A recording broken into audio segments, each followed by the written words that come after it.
नमस्कार प्यारे बच्चों, स्वागत है एक बार फिर से आप सभी का रोशन सा स्टडी पॉइंट के इस यूट्यूब चैनल पे।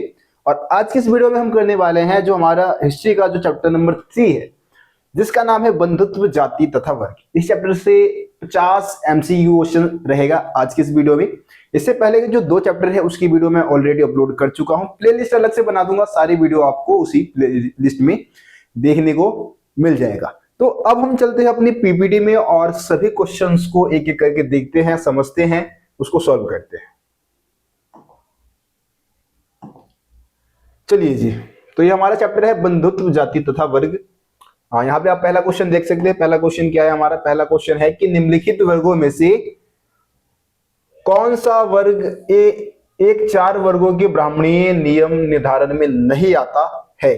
आपको पता है कि जो हमारे ब्राह्मणीय नियम बनाए गए थे, जो ब्राह्मणों द्वारा जो नियम बनाए गए थे, उसमें टोटल कितने वर्ग थे भाई? 4 वर्गों में पूरे भारतीय समाज को बांटा गया था, है ना। तो 4 वर्गों की अगर हम बात करें तो सबसे पहला वर्ग था आपका ब्राह्मण, ठीक है। दूसरा वर्ग कौन सा था? क्षत्रिय। तीसरा वर्ग कौन सा था? वैश्यों का था, वैसे यानी कि व्यापारी। और चौथा आपको पता है कौन सा था? शूद्र। तो आप देख लो भाई, ये 4 वर्ग मिला लो, इसमें से कौन सा वर्ग इसमें नहीं दे रखा है? ब्राह्मण दे रखा है, क्षत्रिय दे रखा है, निषाद, वैश्य। तो निषाद एक जंगली जाति होती थी, न कि ये 4 वर्ग, है ना। 4 वर्ग में नहीं इसको हम गिनते हैं। निषाद एक अलग क्या होता था? एक तरीके से निषाद जाति थी, जंगली लोगों की जाति थी, जिसको हम निषाद बोलते हैं। जैसे कि एकलव्य जो था वो निषाद जाति का ही था, है ना। तो यहाँ पे आपका ऑप्शन सी क्या हो जाएगा जी? सही हो जाएगा। चलिए जी आगे बढ़ते हैं, अगला क्वेश्चन देखते हैं। अगला क्वेश्चन क्या है हमारा? प्राचीन काल में अधिकतर राजवंश निम्न प्रणाली का अनुसरण करते थे। भाई अधिकांश मतलब राजवंश जो होते थे, जो राजा महाराजा होते थे, है ना, तो वो किस एक तरीके से नियम प्रणाली का अनुसरण करते थे? भातृवांशिकता, मातृवांशिकता, पितृवांशिकता या फिर उपरोक्त सभी, ठीक है। तो यहाँ पे आप देखेंगे ऑप्शन सी पितृवांशिकता व्यवस्था। तो अधिकांश राजवंश जो थे वो पितृवांशिकता व्यवस्था को ही फॉलो करते थे। इस व्यवस्था में क्या होता था कि पिता के मृत्यु के बाद, जो पिता है, पिता के मृत्यु के बाद उसका उत्तराधिकारी कौन बनता था? उसका पुत्र बनता था, है ना।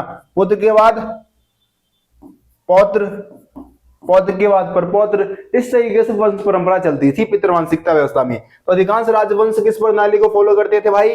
पितृवांशिकता व्यवस्था को ही फॉलो किया करते थे। चलिए जी अगला क्वेश्चन आ गया है, गोत्र का आधार क्या था? तो प्राचीन काल में भाई गोत्र बनाए गए थे। गोत्र क्या होते थे भैया? तो देखो जी, गोत्र जो है, जो गोत्र है, गोत्र का निर्धारण होता है वैदिक ऋषि के नाम पे। किसके नाम पे? वैदिक ऋषि के नाम पे। अब वैदिक काल में बहुत सारे ऋषि मुनि हुए, ठीक है, इनके नाम पे ही गोत्र का निर्धारण किया जाता है। अब यह गोत्र, क्वेश्चन क्या है कि गोत्र का आधार क्या था? तो किसी वैदिक ऋषि का नाम, राज्य का नाम, पिता का नाम या फिर माता का नाम। तो किसी वैदिक ऋषि का नाम, है ना। गोत्र का आधार क्या था? वैदिक ऋषि का नाम ही एक तरीके से गोत्र का आधार है।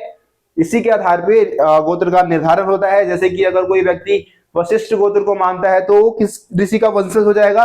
ऋषि वशिष्ठ का ही वंशज कहलाएगा, ठीक है जी। तो इस क्वेश्चन को समझ गए। चलिए जी आगे बढ़ते हैं, अगले क्वेश्चन की तरफ चलते हैं। अगला क्वेश्चन क्या है हमारा?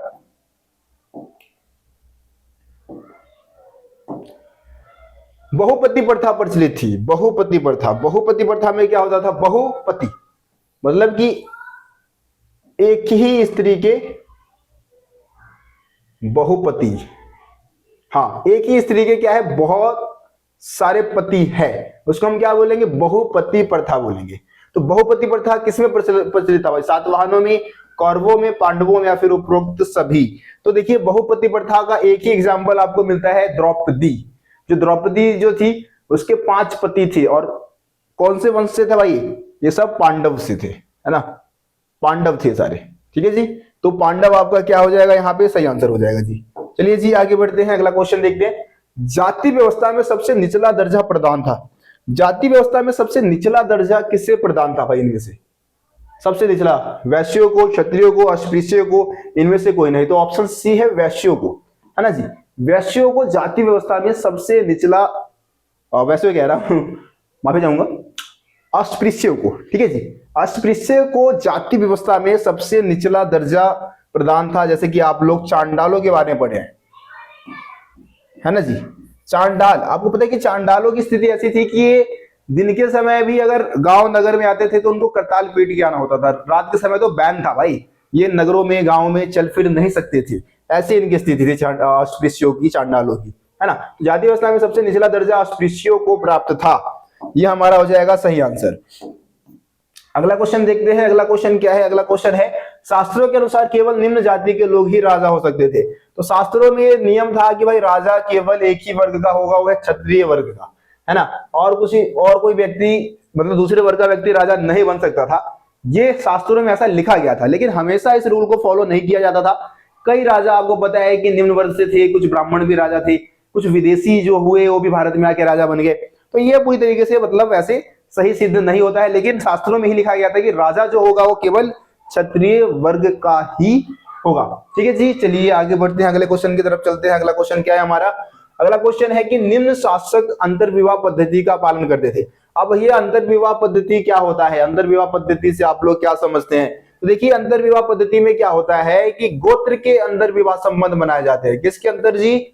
गोत्र के अंदर, है ना। मतलब कि एक ही गोत्र के सदस्य आपस में विवाह संबंध स्थापित करते हैं, तो उसको हम क्या बोलते हैं? अंतर्विवाह बोलते हैं। अब अंतर्विवाह पद्धति जो है वो सातवाहनों में प्रचलित थी भाई। किसमें प्रचलित थी? सातवाहन। सातवाहन शासक क्या करते थे? एक ही गोत्र में विवाह संबंध स्थापित किया करते थे। मतलब स्त्री जो है वो भी सेम गोत्र भी है, और जो पुरुष है वो भी सेम गोत्र का ही होता था। चलिए जी आगे बढ़ते हैं अगले क्वेश्चन की तरफ। असंस्कृत भाषी लोगों को क्या कहकर हे दृष्टि से देखा जाता था?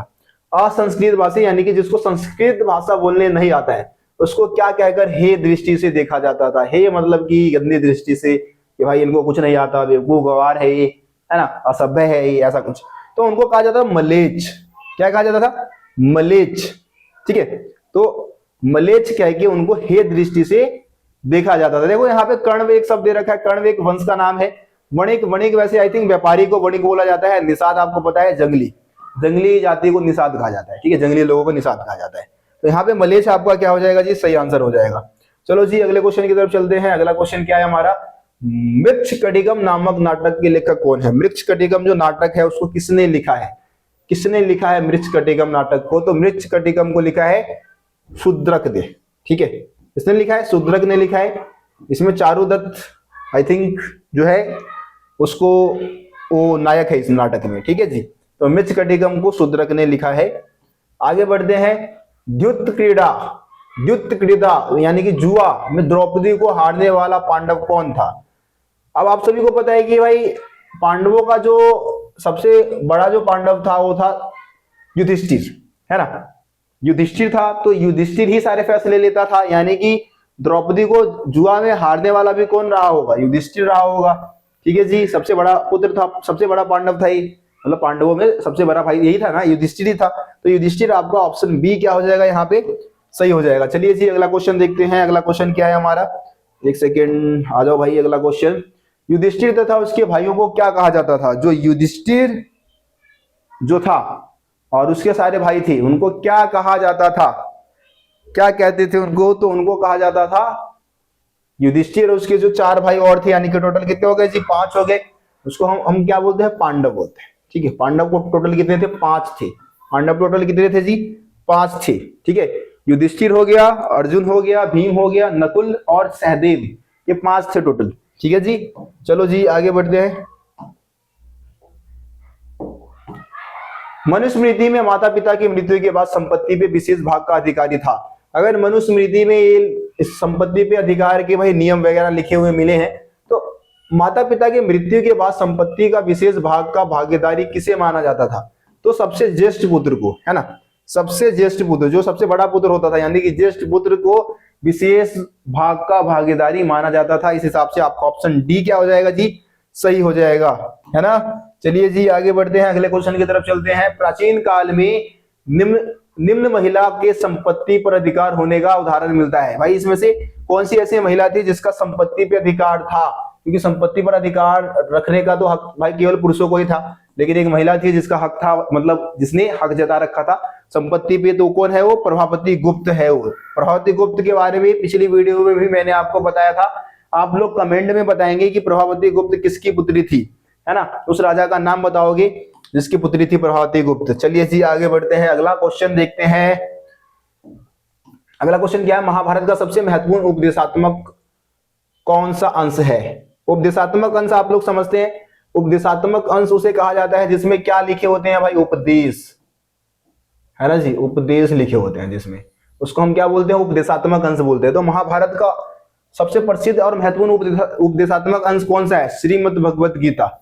ठीक है जी, भगवत गीता जो है वो महाभारत का सबसे महत्वपूर्ण उपदेशात्मक अंश है, जिसमें अर्जुन को कृष्ण देव ने क्या किया, जो कृष्ण है उन्होंने सारे उपदेश दिए थे, उसका वर्णन मिलता है। मोटिवेट किया था युद्ध करने के लिए उनको, है ना, क्योंकि मोह भंग हो गया था हमारे अर्जुन भाई का। परंपरा के अनुसार महाभारत के लेखक माने जाते हैं भैया जी, परंपरा के अनुसार महाभारत के जो लेखक है वो महर्षि वेद व्यास को माना जाता है। ठीक है जी, महर्षि वेद व्यास क्या है, कौन है? महाभारत के लेखक है। ठीक है जी, चलिए आगे बढ़ते हैं, अगले क्वेश्चन की तरफ चलते हैं। अगला क्वेश्चन क्या है, किस देवता को बादल का देवता माना जाता है? विष्णु, शिव, इंद्र, कृष्ण।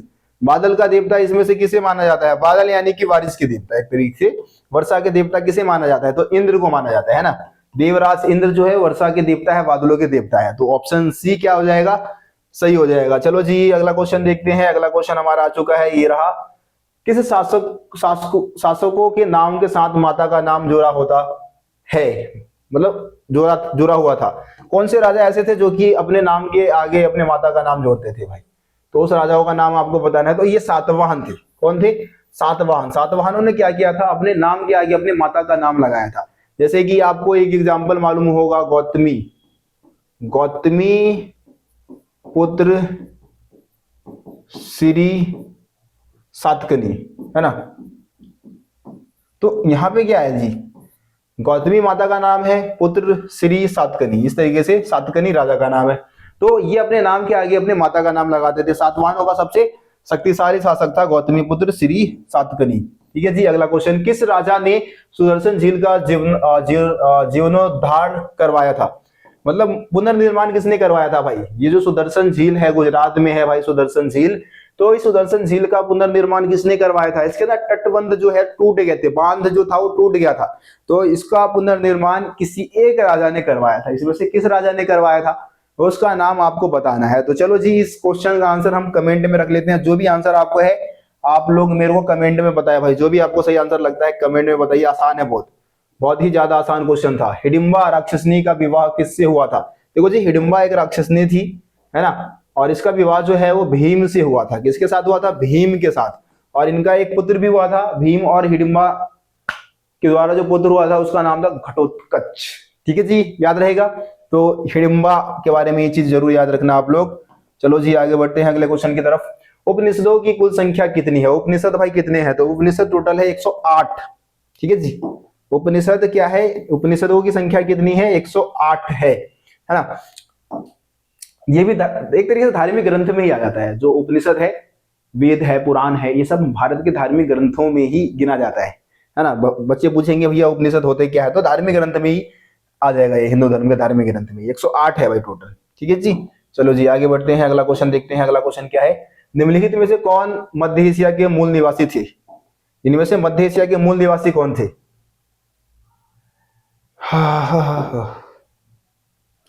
तो मध्य एशिया के मूल निवासी में ऑप्शन दे रखा है, मौर्य शासक, चेर शासक, शक शासक या फिर गुप्त शासक।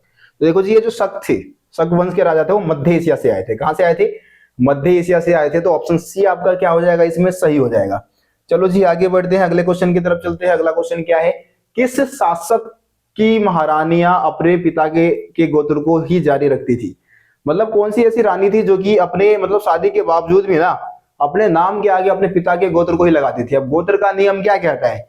गोत्र का नियम ये कहता है कि शादी के बाद स्त्री को, जो स्त्री है ना, स्त्री क्या करेगी? अपने पिता के गोत्र का त्याग कर देगी। और किसके गोत्र को अपना लेगी? पिता के गोत्र का त्याग करके अपने पति, है ना, पति के गोत्र को अपना लेगी। लेकिन ये जो महिलाएं थी, सातवाहन रानियां जो थी, ये ऐसा नहीं करती थी, है ना। इन्होंने क्या किया था, अपने शादी के बावजूद भी अपने पिता के गोत्र को ही अपनाए रखा था। तो सातवाहन रानियों का एग्जाम्पल यहाँ पे आपका सही हो जाएगा, ऑप्शन ये सातवाहन। ठीक है जी, चलिए आगे बढ़ते हैं, अगला क्वेश्चन देखते हैं। अगला क्वेश्चन क्या है हमारा, महाभारत में श्लोकों की संख्या लगभग कितनी थी? महाभारत में श्लोकों की संख्या 1 लाख से भी अधिक थी, है ना जी, 1 लाख से भी अधिक लोग थे। तो ये आपका सी ऑप्शन क्या हो जाएगा, सही हो जाएगा। चलो जी, महाभारत काल में परिवार में डैश व्यवस्था व्याप्त थी। तो महाभारत काल में परिवारों में यहाँ पे आपका पितृसत्तात्मक व्यवस्था, ठीक है जी, पितृसत्तात्मक व्यवस्था व्याप्त थी, मतलब पिता ही परिवार का मुखिया होता था, प्रधान होता था। इसी को हम क्या बोलते हैं, पितृसत्तात्मक व्यवस्था बोलते हैं, पितृसत्तात्मक परिवार बोलते हैं। तो ऑप्शन ए क्या हो जाएगा यहाँ पे, आपको ऑप्शन ए सही हो जाएगा। 25वां क्वेश्चन है, वर्ण व्यवस्था में कुल वर्ण थे। तो वर्ण व्यवस्था में कुल वर्ण कितने थे भाई, 4 वर्ण थे, है ना, आपको पहले बता चुका हूँ, आसान था ये, बहुत बहुत ज्यादा आसान क्वेश्चन था। मनुस्मृति का संकलन हुआ, पिछली वीडियो में ही बताया हूं, मनुस्मृति का संकलन 200 ईसा पूर्व से लेके 200 ईस्वी के दौरान हुआ था, ठीक है। मनुस्मृति का संकलन 200 ईसा पूर्व से 200 ईस्वी के दौरान हुआ था। लेखक कौन थे भाई, मनुस्मृति के लेखक कौन है, मनु है ना, मनु एक ऋषि थे, मनु ने ही मनुस्मृति को लिखा है, ठीक है जी। चलिए,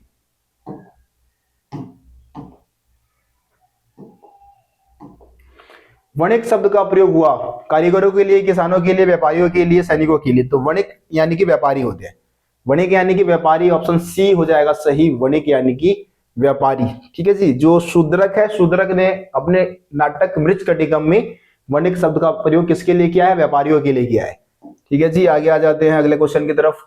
मेरठ के हस्तिनापुर में खुदाई शुरू की गई, मेरठ के हस्तिनापुर में खुदाई कब शुरू की गई थी, तो 1951 से 52 के दौरान, है ना। किसने किया था भाई, किसने किया था, बी लाल, बीवी लाल यानी कि ब्रिजवासी लाल, ब्रिजवासी लाल होगा आई थिंक इसका फुल फॉर्म।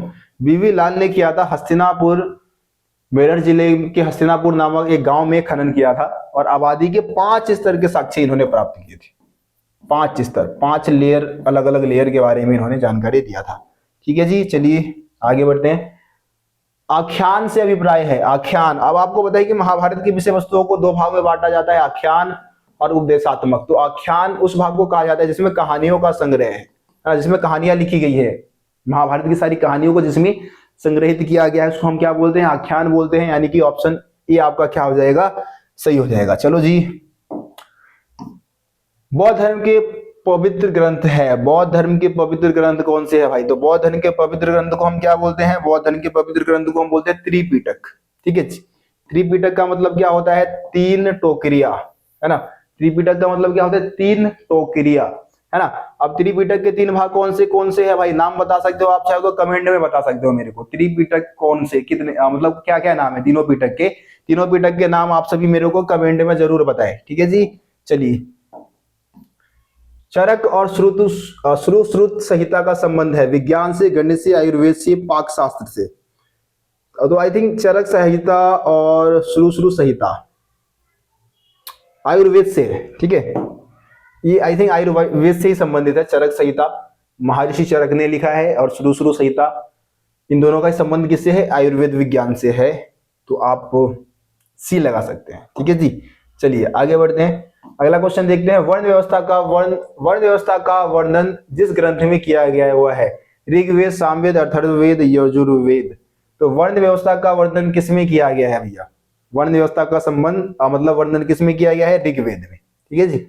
ऋग्वेद आपको पता है सबसे पुराना जो वेद है वो ऋग्वेद ही है ना, और इसमें भी वर्ण व्यवस्था का वर्णन किया गया है। चलिए जी आगे बढ़ते हैं, अगला क्वेश्चन क्या है, वर्ण व्यवस्था में ब्राह्मण के कार्य बताए, ब्राह्मण के क्या कार्य बताए गए हैं भाई वर्ण व्यवस्था में, यज्ञ करना, करवाना, युद्ध करना, नहीं, कृषि करना, तीनों उच्च वर्गों की सेवा करना। तो ऑप्शन ए होगा सिर्फ, यज्ञ करना व करवाना, ठीक है जी, ऑप्शन ए सही हो जाएगा, हाँ जी। आदि पुरुष के पैरों से जिनकी उत्पत्ति मानी जाती है वह है, तो आदि पुरुष यानी कि ब्रह्मादेव के पैरों से किसकी उत्पत्ति हुई है, शूद्रों की उत्पत्ति हुई है, ठीक है जी, शूद्र। इसीलिए मतलब इनको कहीं ना कहीं हीन समझा जाने लगा, क्योंकि इनकी उत्पत्ति ब्रह्मा जी के पैरों से हुई है। महाभारत का समालोचनात्मक संस्करण तैयार किया गया, महाभारत का समालोचनात्मक संस्करण किसके द्वारा तैयार किया गया, कब तैयार किया गया, ये डेट आपको बताना है। तो ये 1919 में मतलब शुरू हुआ था ये परियोजना, तो 1919 ये आपका सही आंसर हो जाएगा। महाभारत का समालोचनात्मक संस्करण तैयार करने की जो परियोजना थी 1919 में शुरू हुई थी, किसके द्वारा, तो वी एस सुखतांकर, ठीक है, वीएस सुक्थांकर के द्वारा इस परियोजना की शुरुआत की गई थी? तो ये आपका सही आंसर हो जाएगा वीएस सुक्थांकर। चलिए जी आगे बढ़ते हैं, अगला क्वेश्चन देखते हैं। महाभारत की मूल कथा के रचयिता है, महाभारत की मूल कथा, अब यहाँ पे सिर्फ मूल कथा पूछा है ना, महाभारत की मूल कथा के रचयिता पूछा है। अगर महाभारत का सिंपल लेखक पूछा जाएगा तो क्या बताओगे? वेद व्यास, वेद, ठीक है, वेद व्यास। लेकिन अगर महाभारत की मूल कथा का रचनाकार पूछा जाता है तो मूल कथा के रचनाकार जो थे वो भाट सारथी थे, भाट सारथी, ठीक है जी। ऑप्शन बी आपका हो जाएगा भाट सारथी, क्योंकि सबसे पहले इन्होंने लिखना शुरू किया था महाभारत को। युद्ध में जाते थे, महाभारत के युद्ध में सारथी के रूप में जाते थे और युद्ध में जो भी घटनाएं घटती थी, जो भी चीजें होती थी उसको लिखा करते थे, ठीक है जी। अगला कथन और कारण वाला क्वेश्चन है। कथन और कारण वाले क्वेश्चन को बहुत ही ध्यान से भाई करना है। तरीका बता रखा है कैसे करना है, पहले कथन को ध्यान से पढ़ना है, फिर कारण को ध्यान से पढ़ना है, फिर देखना है कि क्या दोनों में रिलेशन बन पा रहा है या नहीं, उसके बाद ऑप्शंस को पढ़ के फिर आपको टिक लगाने हैं ना। तो आप कथन देखेंगे, कथन क्या है कि ब्राह्मणों ने सामाजिक वैसव्य को और अधिक प्रखर किया, मतलब कि ब्राह्मणों ने सामाजिक भेदभाव को और ज्यादा बढ़ावा दिया। बिल्कुल भाई, ब्राह्मणों ने ही सारे भेदभाव को बढ़ावा दिया, सही है। कारण क्या है कि ब्राह्मणों ने कुछ वर्गों जैसे शूद्र और अस्पृश्य को निचले स्तर पर रखा। भेदभाव को बढ़ावा देने के लिए उन्होंने यही तो किया, शूद्र और अस्पृश्य जो लोग थे उनको बहुत ज्यादा निचले दर्जे में रख दिया था, है ना। तो यहाँ पे कथन और कारण दोनों सही है और कारण कथन का सही स्पष्टीकरण भी करता है। ऑप्शन सी जो आपका दे रखा है, कथन और कारण दोनों सही है और कारण कथन का सही व्याख्या भी करता है, ये सही आंसर हो जाएगा ऑप्शन सी, ठीक है जी। चलिए आगे बढ़ते हैं। फिर से महाभारत एक गतिशील ग्रंथ है, बिल्कुल सही बात भाई, महाभारत एक गतिशील ग्रंथ है। इसका विकास संस्कृत से शुरू होकर अनेक भाषाओं में रूपांतरित हुआ, बिल्कुल भाई ये भी सही है कि ये संस्कृत में लिखा गया लेकिन बाद में इसको अनेक भाषा में भी लिखा गया है। तो दोनों ही सही है, दोनों में रिलेशन भी बन रहा है, तो फिर से वही ऑप्शन रहेगा, कथन और कारण दोनों सही है और कारण कथन का सही स्पष्टीकरण भी करता है। ऑप्शन सी आपका क्या हो जाएगा यहाँ पे? सही हो जाएगा जी। चलिए जी आगे बढ़ते हैं, अगले क्वेश्चन की तरफ चलते हैं। मनुस्मृति के अनुसार पैतृक संपत्ति पर, मनुस्मृति के अनुसार पैतृक संपत्ति पर सभी भाई बहनों का समान अधिकार है। तो भाई ये तो गलत है, समान अधिकार तो नहीं था, ज्येष्ठ पुत्र को विशेष भाग का भागीदारी माना जाता था, है ना, ये बात हम पहले ही पढ़ चुके हैं। कारण है स्त्री पैतृक संपत्ति में भाग की मांग नहीं कर सकती थी, ये सही है, कारण सही दे रखा है कि जो स्त्रियां है वो पैतृक संपत्ति पे अधिकार की मांग नहीं कर सकती थी, केवल कारण सही है ना। कथन तो गलत है, केवल केवल केवल कारण सही है। ऑप्शन बी क्या हो जाएगा? सही हो जाएगा, केवल कारण सही है। अगला क्वेश्चन है, फिर से महाभारत की कहानी में सिर्फ कौरवों एवं पांडवों के युद्ध का वर्णन है। हाँ वैसे जो महाभारत है उसका मेन पर्पस है कौरव और पांडवों के बीच में जो युद्ध हुआ है उसी का वर्णन, तो ठीक है, कथन ठीक है। कारण क्या दे रहा है कि महाभारत में विवाह पद्धति, जाति व्यवस्था, पारिवारिक संबंध आदि सभी पहलुओं को दर्शाया गया है। तो अगर मैं कारण पढ़ने जा रहा हूं तो फिर तो भाई मैं कथन को गलत कह दूंगा, क्योंकि वैसे तो देखा जाए तो महाभारत दो दलों के बीच में युद्ध का ही वर्णन करता है, लेकिन इसमें और भी बहुत सारे टॉपिक लिखे गए हैं, जैसे कि जाति व्यवस्था, पारिवारिक संबंध, सभी पहलुओं को दर्शाया गया है। तो इस हिसाब से मैं कथन को गलत करके सिर्फ कारणों को सही करूंगा, ठीक है जी, क्योंकि इसका विषय काफी लंबा है। लेकिन वैसे मैंने क्या बोला, मेन पर्पस जो है वो कौरव और पांडवों के बीच का जो युद्ध है उसी, आप जैसे अगर सीरियल भी देखेंगे या महाभारत पढ़ेंगे भी तो उसमें कौरव और पांडवों का बीच का जो युद्ध है उसी के इर्द गिर्द महाभारत घूम रहा होता है। लेकिन वैसे अगर गहराई से आप पढ़ेंगे तो विवाह पद्धति, जाति व्यवस्था, पारिवारिक संबंध, इन सभी चीजों का वर्णन भी करता है। तो केवल कारण को सही करूंगा मैं, केवल कारण सही है, ये आपका सही आंसर हो जाएगा, ऑप्शन बी केवल कारण सही है, ठीक है जी। फिर से महाभारत में लगभग 2 लाख श्लोक है, गलत भाई, महाभारत में 2 लाख नहीं 1 लाख श्लोक है, 1 लाख से अधिक श्लोक कह सकते हो, 2 लाख तो गलत हो गया। कारण इन्हें बहुत सारे लेखकों ने लिखा, मिलकर लिखा है, बिल्कुल भाई ये सही है कि भारत का कोई एक लेखक नहीं है बल्कि अनेक लेखक है ना। लेकिन ये 2 लाख श्लोक वाला जो कथन दे रखा है गलत है, यानी केवल कारण सही है, यहाँ भी केवल क्या है, कारण सही है ना, केवल कारण सही था। चलिए जी आगे बढ़ते हैं। भाट सारथी जिन्हें डैश कहा जाता था, भाट सारथी को क्या कहा जाता था? भाट सारथी को सूत भी कहा जाता था, है ना, ये मतलब रथकार थे। भाट सारथी जो थे वो रथकार थे, युद्ध में जाते थे, महाभारत के युद्ध में जाते थे और जो भी घटनाएं घटती थी उसके ऊपर कविता और कहानियां लिखा करते थे, है ना। तो ये आपका ऑप्शन ए सही हो जाएगा, सूत। महाभारत की मूल भाषा क्या है? महाभारत की मूल भाषा भाई क्या है? महाभारत की मूल भाषा है संस्कृत। वैसे तो अनेक भाषा में लिखा गया है, लेकिन मूल भाषा क्या है? मूल भाषा है संस्कृत। मनुस्मृति में डैश के कर्तव्यों की सूची मिलती है? ब्राह्मण, शूद्र, चांडाल, क्षत्रिय। मनुस्मृति में वैसे तो भाई देखो चांडालों के कर्तव्यों का वर्णन किया गया है कि किस तरीके से उनको गांव से बाहर रहना होता था, रात्रि के समय गांव नगरों में चल फिर नहीं सकते थे, मरे हुए लोगों का अंतिम संस्कार करते थे। तो ये सारे कर्तव्यों का वर्णन किसमें किया गया है? मनुस्मृति में चांडालों के सभी कर्तव्यों का। चीन से आए बौद्ध भिक्षु का फासियन में भारत आया था। मतलब जो फासियन था, एक तो श्वेत सांग था, श्वेत सांग, दूसरा है फासियन। तो फासियन किस सदी में भारत आया था? लगभग तीसरी सदी, लगभग चौथी शताब्दी, लगभग पांचवी शताब्दी ईसा पूर्व, लगभग छठी शताब्दी ईसा पूर्व। तो चौथी से पांचवी शताब्दी ईसा पूर्व में आया था। आई थिंक आपका यही आंसर होगा, चौथी शताब्दी ईसा पूर्व, है ना। और दूसरा वाला जो था श्वेत सांग, वो 7वीं में आया था, चौथी में आया था ये आपका फासियन। ठीक है, एक बार देख लेना भाई, 5वीं भी हो सकता है, थोड़ा कंफर्म कर लेना आप लोग। जहां तक मेरे को लग रहा है चौथी शताब्दी ये सही होगा। ठीक है, फिर भी एक बार आप लोग बुक से जाके एक बार रीचेक मार लेना। एक और चीनी तीर्थयात्री श्वेत सांग ने भारत की यात्रा कब की थी? तो ये तो 7वीं सदी में की थी, इसका कंफर्म हुआ है पूरी तरीके से। 7वीं सदी में इसने भारत की यात्रा की थी, जब हर्षवर्धन जो था,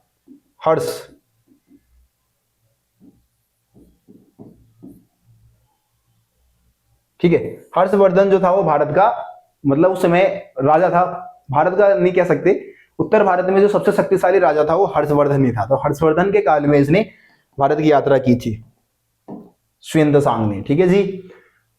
शासक जो मध्य एशिया से भारत आए, ब्राह्मण उन्हें मलेच, बर्बर अथवा अन्य देशी मानते थे, वो थे। तो भाई कौन से मध्य एशिया से कौन से आए थे? स्टार्टिंग में ही मैंने बता दिया था, मध्य एशिया से आने वाले थे शक वंश के राजा, जिनको ब्राह्मण मलेच, बर्बर, अन्य देशी कह के पुकारते थे, हे की दृष्टि से उनको देखते थे। शादी के बाद स्त्री को गोत्र डैश के गोत्र में बदला जाता था। तो शादी के बाद स्त्री को पिता के गोत्र के स्थान पे पति के गोत्र में बदला जाता था। तो पति आपका क्या हो जाएगा? ऑप्शन ए सही आंसर हो जाएगा। अगला क्वेश्चन आ चुका है। अगला क्वेश्चन क्या है हमारा? अगला क्वेश्चन है संस्कृत ग्रंथों में कुल शब्द का प्रयोग डैश के लिए किया जाता है। तो कुल शब्द का प्रयोग किसके लिए किया जाता है? परिवार के लिए, है ना। कुल शब्द का प्रयोग किसके लिए किया जाता है? परिवार के लिए किया जाता है संस्कृत के ग्रंथों में। आगे आ जाओ, अगला क्वेश्चन देख लेते हैं भाई। अगला क्वेश्चन आखिरी क्वेश्चन है आपका। उपदेशात्मक शब्द का तात्पर्य है। उपदेशात्मक शब्द का क्या तात्पर्य है? उपदेश देना, है ना, निर्देश अथवा शिक्षा देना। उपदेश देना या नहीं, ये वाला हो जाएगा उपदेशात्मक अंश का। वैसे ऊपर वाला भी सही है, लेकिन जो आपके एनसीईआरटी बुक के अकॉर्डिंग सही आंसर होगा वो है नीचे वाला, निर्देश अथवा शिक्षा देना। ठीक है, ये उपदेशात्मक अंश शब्द का अर्थ हो गया। ये 50 एमसीक्यू थे जो आपके सीयूटी एग्जाम के लिए मोस्ट इंपोर्टेंट थे इस चैप्टर से, जो कि मैंने करवा दिया। इसी तरीके से आगे के जितने भी चैप्टर है, सभी चैप्टर की वीडियो हम अपलोड कर देंगे, टेंशन लेने की जरूरत नहीं है। जब रोशन भी है साथ तो डरने की क्या है बात। हिस्ट्री में अगर मैं 200 का टारगेट रखा हूं, 200 में से 200 का था, तो इसको मैं पूरा जरूर करूंगा। आप लोग पूरा जरूर करेंगे, मतलब आप लोग मेहनत करेंगे तभी पूरा होगा। लेकिन मेरे तरफ से जितना एफर्ट दिया जा सकता है मैं जरूर दूंगा। ठीक है, तो बस आप लोग इस चैनल से जुड़े रहे, वीडियोस को देखिए, शेयर करिए, ज्यादा से ज्यादा अपने दोस्तों को इस चैनल के बारे में बताएं। आज की इस वीडियो को यहीं पे खत्म करते हैं। मिलते हैं आप सभी से अगली वीडियो में, तब तक के लिए जय हिंद, जय भारत। आप सभी अपना ख्याल रखिए, धन्यवाद।